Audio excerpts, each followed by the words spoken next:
Oh, my name's Derek Pearson. I was born in 1957, so I grew up during the 60s period.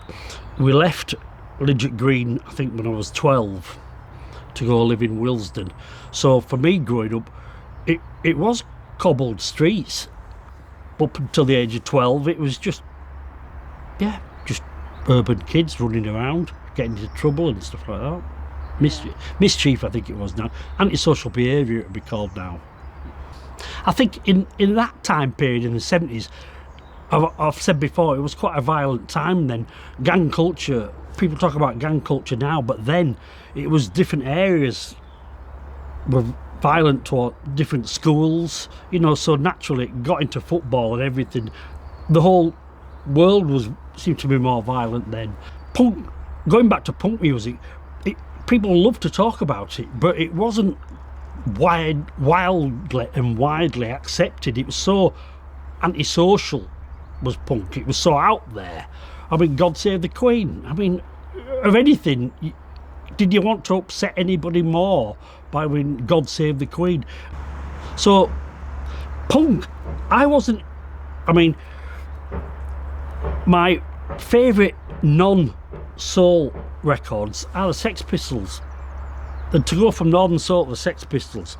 But because punk wasn't widely accepted then, the biggest selling record in 1976 or 77 when the Sex Pistols' God Save the Queen came out, Clive Dunn and Grandad.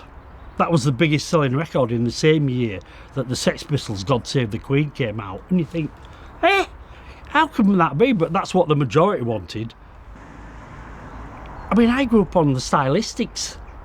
You might not be familiar with all these groups. They were like sweet soul, very soft soul type thing. And I liked that. And then you go from there into Motown, and then living up north, everywhere you go, you can hear Northern Soul.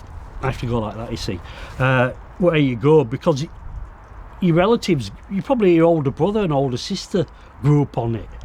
That in mid-70s, soul music was very popular, and then you just get deeper into it if you want. You've got a small minority of people that are obsessive for 40 years, whereas a lot of people got into Northern Soul for a couple of years, and then life overtook them. Nothing wrong with that. It's just that I just carried on as such. And so for me, because I was going to football at the time, which was Bradford City at Valley Parade, Manningham Lane, we used to drink in the Royal Standard pub.